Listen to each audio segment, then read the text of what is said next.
There is a person you know, maybe the person watching this, who is always fine. Fine. There's a difference between that and happy, and they know it better than most, which is part of the problem. When you ask how they're doing, they answer before you finish the sentence. The answer is prepared, administered, the kind of fine that takes effort to maintain and none to perform. They don't call when things are hard because they don't want to be a burden. They process internally because, realistically, it's faster.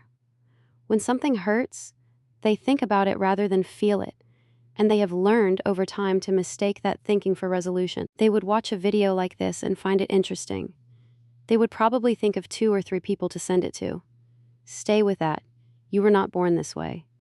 There was a version of you earlier who didn't have the system yet, who needed things out loud, who hadn't learned that needing out loud had a cost, not necessarily a dramatic one, not a crisis, something subtler, the moment where needing something and not getting it happened enough times that a part of you drew a conclusion. The conclusion wasn't "no one will help me." That would have been too clean, too loud to ignore. The conclusion was quieter, that the most reliable path through anything difficult was internal, that you were rather good at handling it, and you were. That's what made it permanent. Lisa Feldman Barrett spent decades researching how emotions are constructed, not received, constructed. The brain, she found, is not a passive recorder of what you feel. It is a prediction machine, constantly building a model of your internal state and deciding what to name it, and what it names it depends, in part, on what concepts it has available. The person who learned early that internal states were problems to solve has a specific vocabulary for those states: manageable, explainable, containable. The vocabulary is not neutral. It shapes the experience. The question is not whether you figured it out. It's what you built the figuring out on top of, and what's still underneath it. There is a mechanism psychologists call intellectualization, and it is the cleanest defense available to a genuinely intelligent mind. It works like this. Something difficult arrives. Instead of staying inside the experience, the mind moves immediately to the analysis. What is this? Where did it come from? What does it mean? The movement feels like processing. In a literal sense, it is avoidance, but avoidance so productive, it is almost impossible to identify from inside. You can understand exactly why you are in pain and remain entirely in pain. The understanding and the suffering are not in the same room. One of them is in the room. The other is watching from outside, taking notes, feeling faintly superior to the one inside. Jonathan Haidt described the relationship between reason and emotion as a rider on an elephant. The rider, articulate, capable of long chains of logic, believes they are steering. The elephant goes where it was always going. The rider constructs the explanation after. The intelligent person has an exceptionally articulate rider. What changes with intelligence is not where the emotion goes. It's the quality of the story told about why it's fine where it is. There is a specific texture to the loneliness of someone who always has an explanation. It is not the loneliness of isolation. It is the loneliness of a room full of people, and the constant low-grade awareness that the version of you present in the room is the managed one, the one that has already processed, that is interested in things rather than hurt by them, that references its difficulties in the past tense with appropriate distance. Other people feel this, even when they can't name it.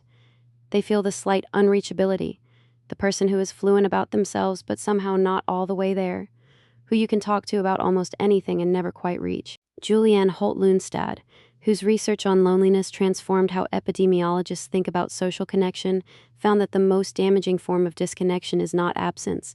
It is proximity without contact, being near people and unreached by them.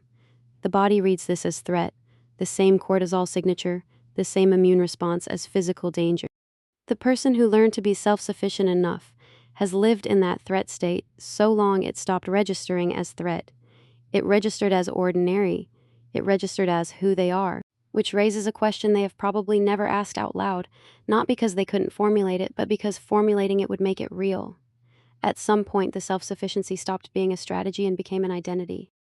The one who handles it, the one you call when something is wrong because they always know what to do, and who never calls when something is wrong because that is not the arrangement, because it was never the arrangement. Identity doesn't revise the way beliefs revise.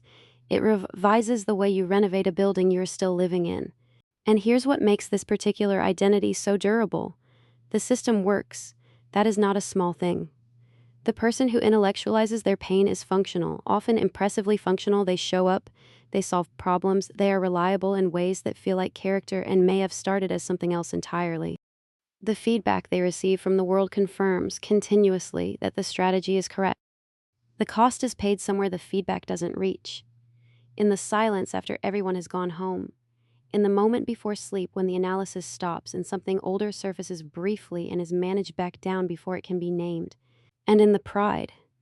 Not arrogance, something quieter. The accumulated sense of self that comes from having been the capable one, reliably, for long enough that being anything else would require dismantling something built over years. You're not weak enough to need help. That is not a neutral sentence. It is a wall dressed as a character trait. I want to say something about this video. You have been relating to it as information.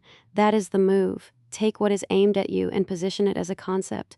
Find where it applies to someone you know. File the research somewhere useful. Prepare in the background who you might send this to. That is the mechanism functioning right now. While you watch a video about the mechanism, understanding the wall from the inside is not the same as stepping through it.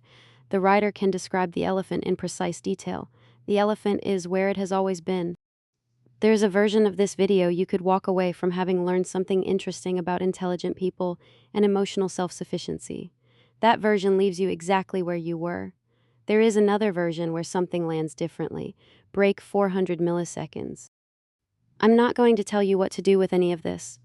What I'll leave you with is a question that has nothing to do with understanding. Think of the last time something was genuinely hard.